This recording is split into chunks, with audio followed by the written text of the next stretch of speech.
예, 2021년 32회 공인중개사 2차 1교시 중개 실무 하고 있습니다. 자, 21번 강의 아닙니다. 예, 그냥 제가 공부하는 영상입니다.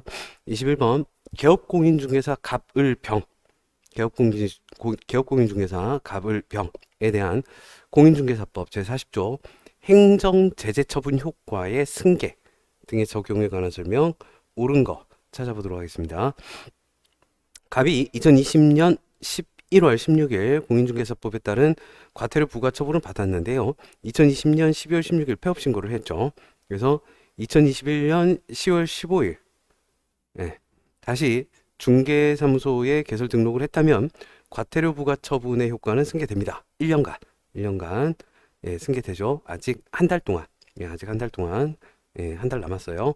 자, 그리고 을이 2020년 8월 국토교통부령으로 정하는 전속중개계약서에 의하지 않고 전속중개계약을 체결한 후 2020년 9월 폐업신고를 하였다가 2020년 9월에서 2021년 10월 1년 1개월 정도 지났습니다. 다시 중개사무소에 개설 등록을 했다면 등록관청은 업무정지 처분을 할 수 없습니다. 그러니까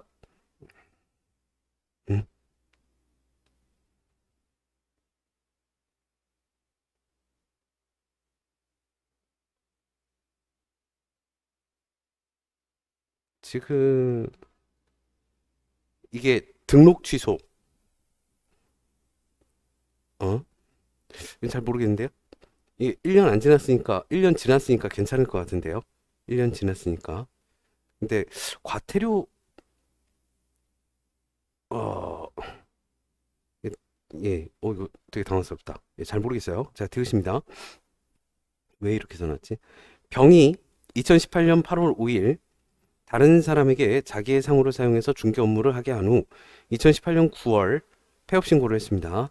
2021년 10월 그러면 이제 3년 1개월 지났어요. 3년 1개월. 다시 중개사무소에 개설 등록을 했다면 등록관청은 개설 등록을 취소하지 않습니다. 업무정지 이게 잘못 썼군요. 잘못 썼군요. 업무정지는 폐업 1년이고요. 업무정지는 폐업 1년. 1년 넘었으니까 괜찮아요. 업무정지는 1년. 그리고 등록 취소는 3년. 3년 넘었습니다. 이게 위아래를 잘못 써놨네요. 업무정지가 1년, 등록 취소가 3년. 그러니까 괜찮고요. 21번은 1번 기업. 22번입니다. 개업공인중개사 갑의 중개로 을과 병은 갑이 개업공인중개사입니다.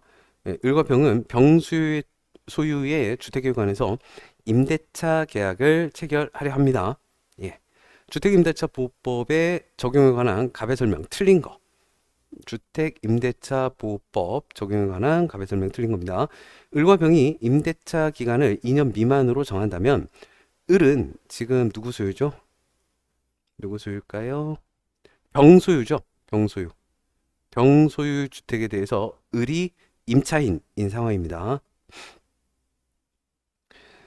임차인과 병이 임대차 기간을 2년 미만으로 정했다면 임차인은 그 임대차 기간이 유효함을 주장할 수 있습니다.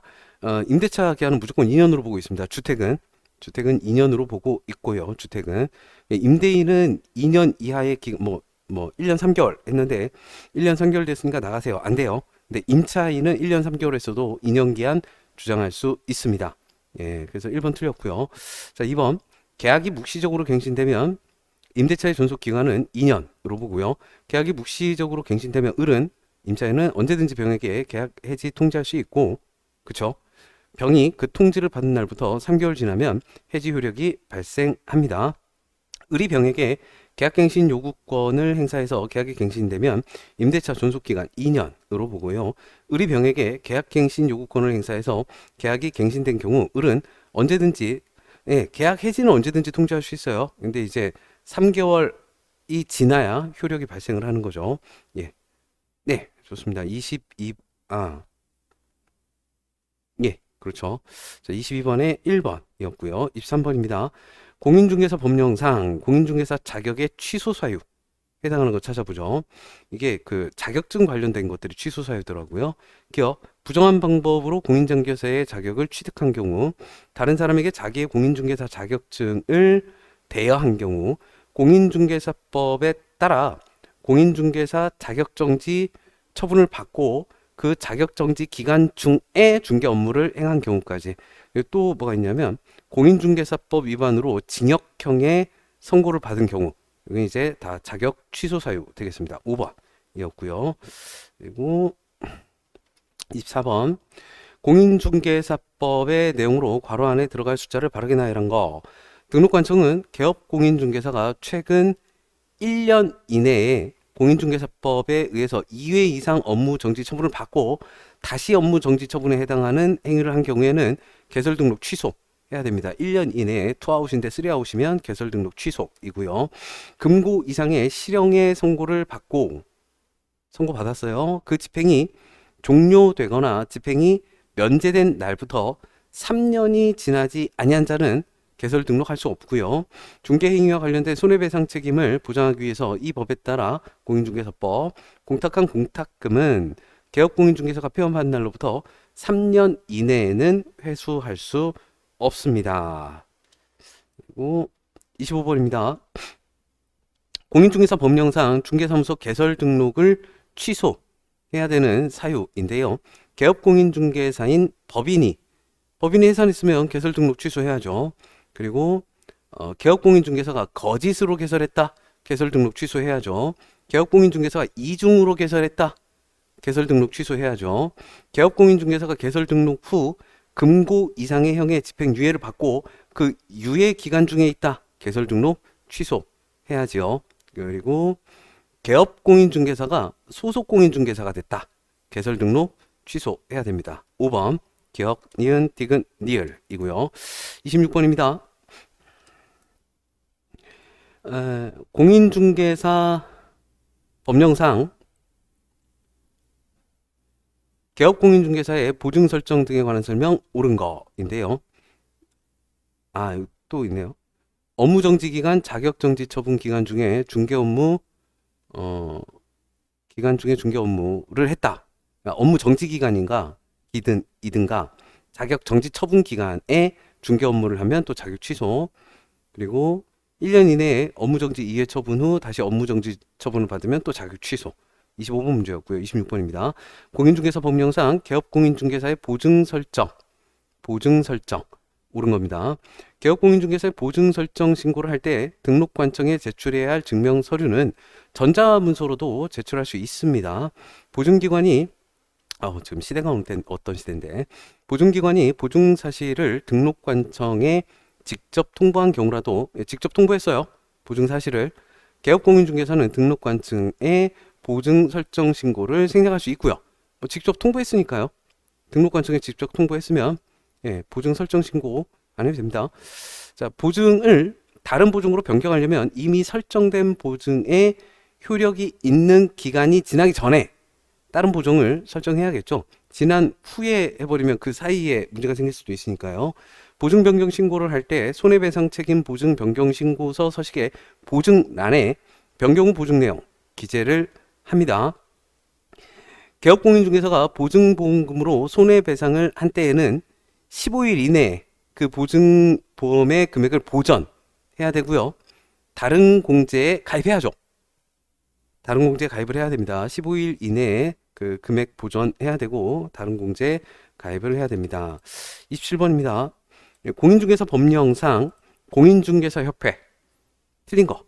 협회는 시도지사로부터 위탁을 받아서 실무교육에 관한 업무 할 수 있고요. 협회는 공제사업을 하는 경우 책임준비금을 다른 용도로 사용하려면 국토교통부 장관의 승인을 얻으면 되고요. 협회는 공인중개사법에 따른 협회의 설립 목적을 달성하기 위한 경우에도 부동산 정보 제공에 관한 업무를 수행할 수 있고요. 해야죠. 해야죠. 그게 목적인데, 설립 목적을 달성하기 위한 경우에도, 해야죠. 하던 일은 계속 해야죠.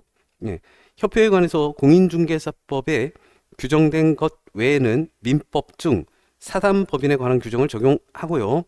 협회는 사단법인은 이익단체입니다. 사단법인 중 또 까먹었다. 협동조합이 이익단체가 아니고요.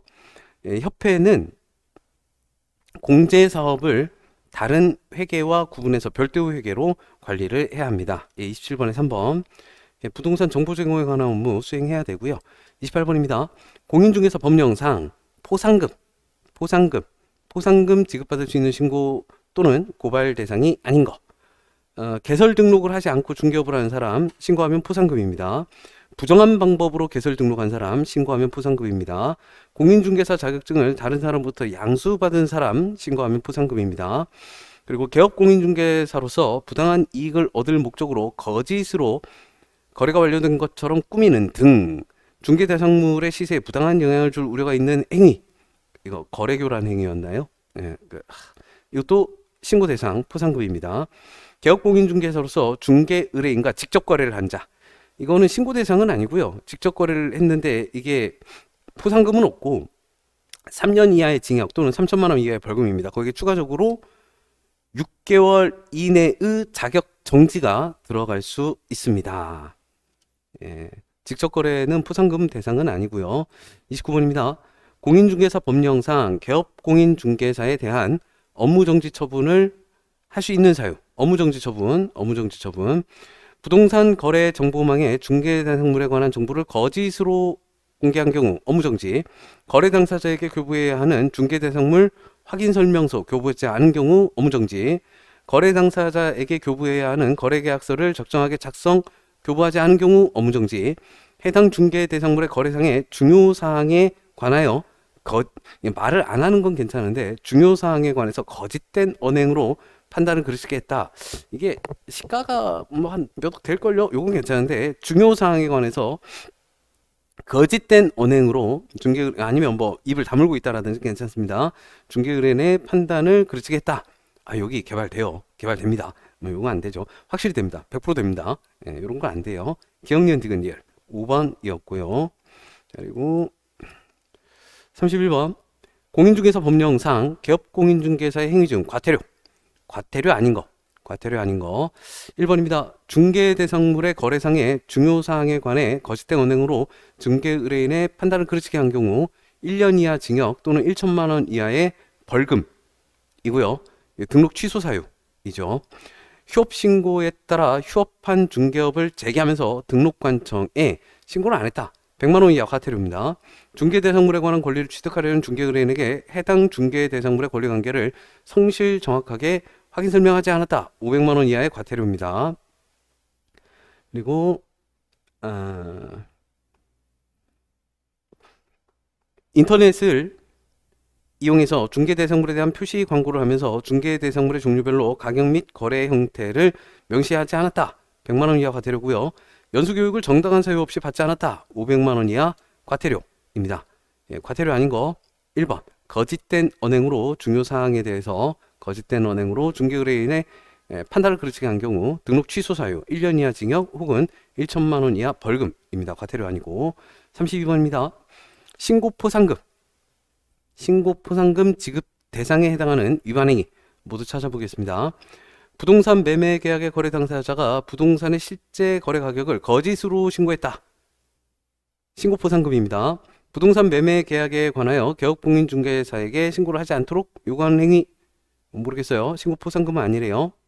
토지거래 계약 허가를 받아 취득한 토지를 허가받은 목적대로 이용하지 않는 행위 신고포상금입니다. 거짓으로 거래 가격을 신고하거나 허가받은 목적대로 이용하지 않는 행위 신고포상금입니다. 부동산 매매 계약에 관하여 부동산의 실제 거래 가격을 거짓으로 신고하도록 조장하는 행위, 이거 중개인이 했으면 취소 사유였죠. 등록 취소 1년 이하 혹은 1천만 원 이하. 근데 의뢰인이 했으면 어떻게 되는지 모르겠네요. 허가구역 내 토지를 허가받지 않고 토지거래 계약을 체결했다. 신고포상금입니다. 자, 거래 가격을 거짓으로 신고했다. 신고포상금. 토지를 허가 목적대로 쓰지 않았다. 신고포상금. 허가구역 내 토지를 허가받지 않고 토지거래 계약 체결했다. 허가포상금. 신고포상금입니다. 32번에 1번이고요. 33번입니다.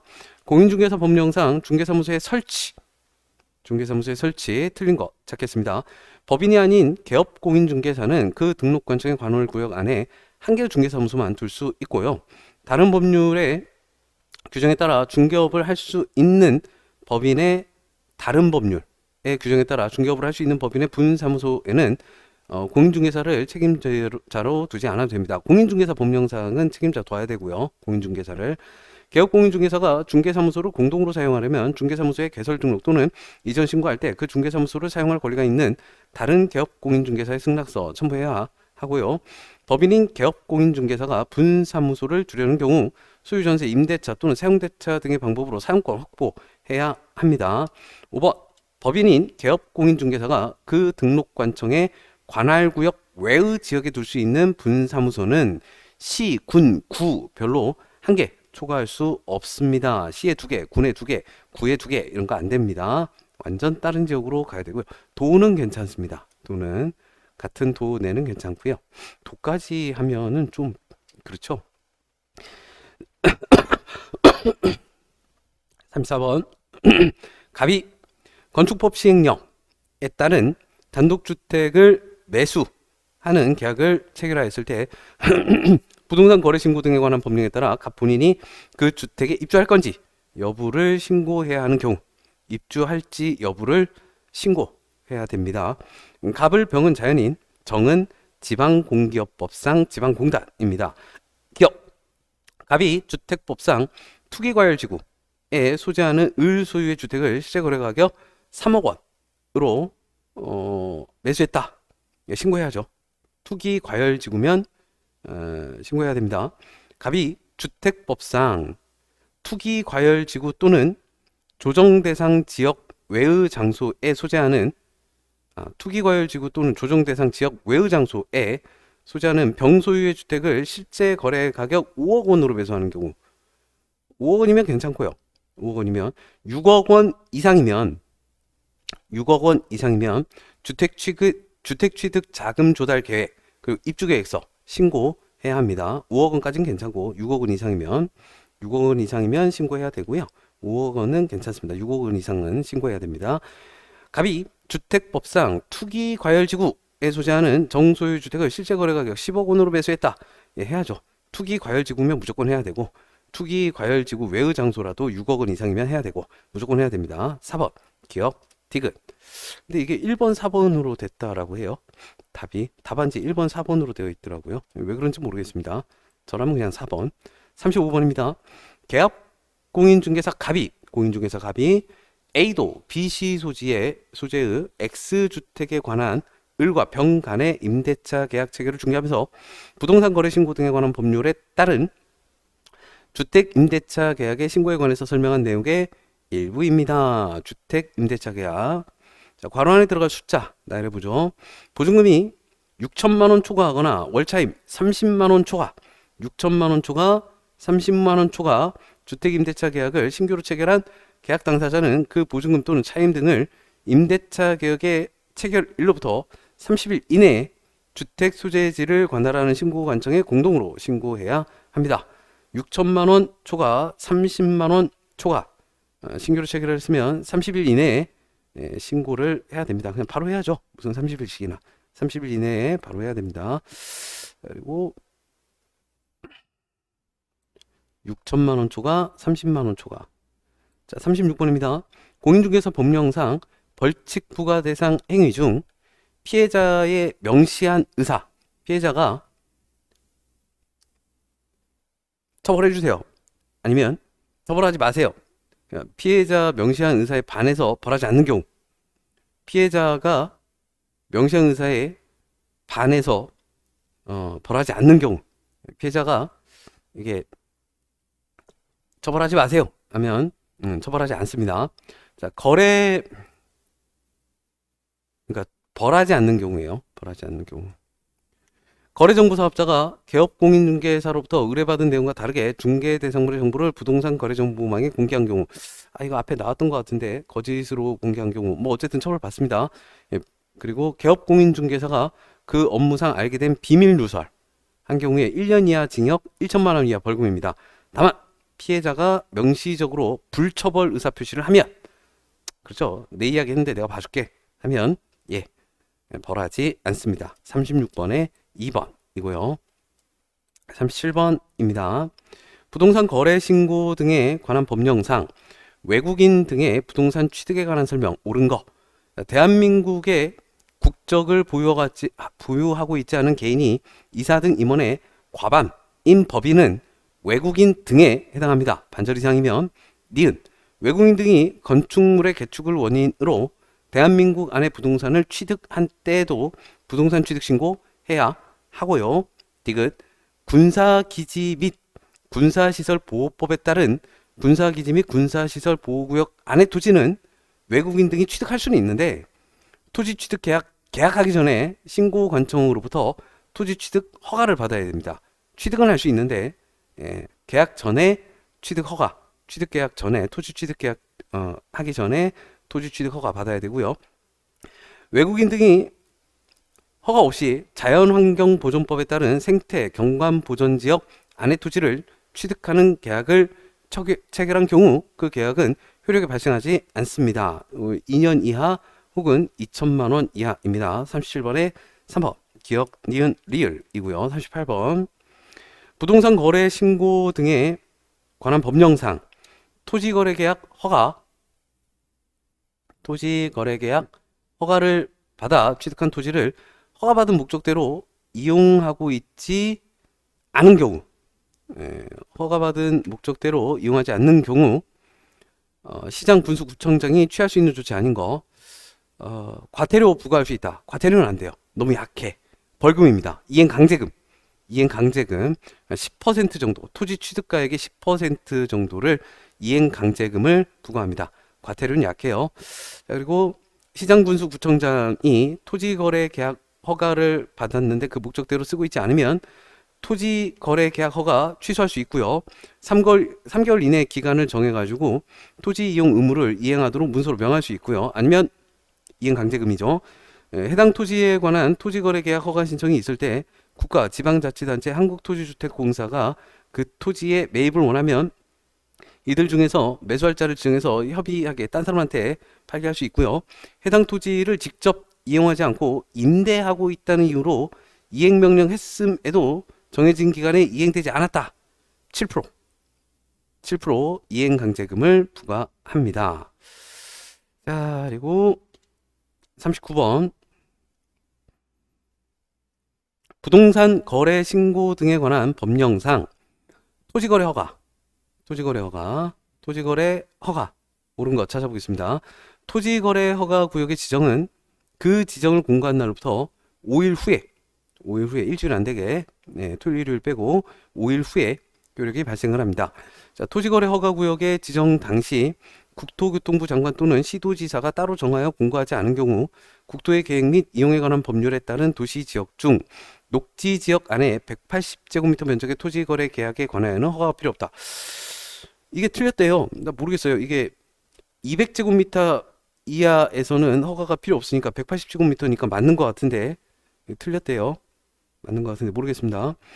토지거래 계약을 허가받은 자는 대통령령으로 정하는 사유가 있는 경우에 그 외에는 토지 취득일로부터 5년 범위에서 5년 내에 허가받은 목적대로 써야 됩니다. 10년 아니고 5년 내에 허가받은 목적대로 써야 돼요. 5년 내에 허가받은 목적대로 써야 돼요. 허가받은 목적대로 토지를 이용하지 않았음을 이유로 이행강제금 부과 처분을 받은 자가 시장군수 구청장에게 이의를 제기하려면 처분 고지받은 날부터 한 달 이내에 해야 됩니다.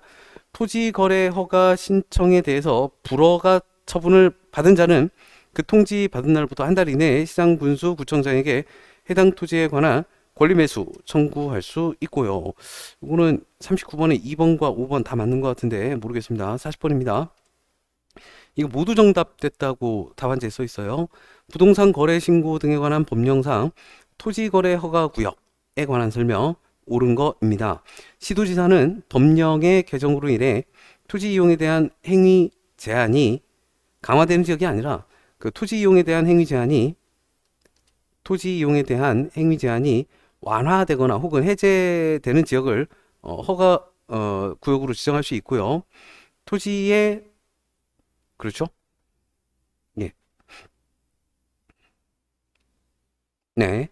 예, 토지의 투기적인 거래 성행으로 지가가 급격히 상승하는 등의 특별한 사유가 있으면 5년 이내로 허가구역 지정할 수 있고요.